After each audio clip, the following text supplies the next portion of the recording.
ஆனா அது சாட்சி போயிடுச்சுன்னா இறங்க சொல்லிருங்கண்ணா. அரியலூர்னாலே முந்திரி உற்பத்தி தான் பிரதானம்.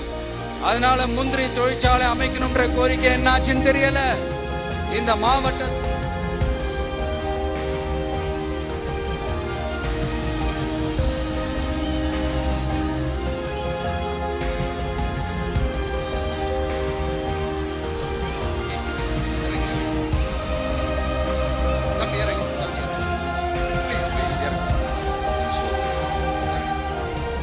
ஆனா அது சாட்சி போயிடுச்சுன்னா இறங்க சொல்லிருங்கண்ணா.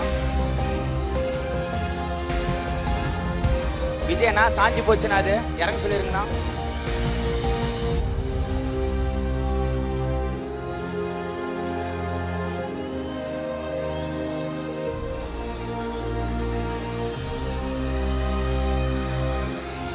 ஹலோ பிரதர், சார் அவரை இறங்க சொல்லுங்க.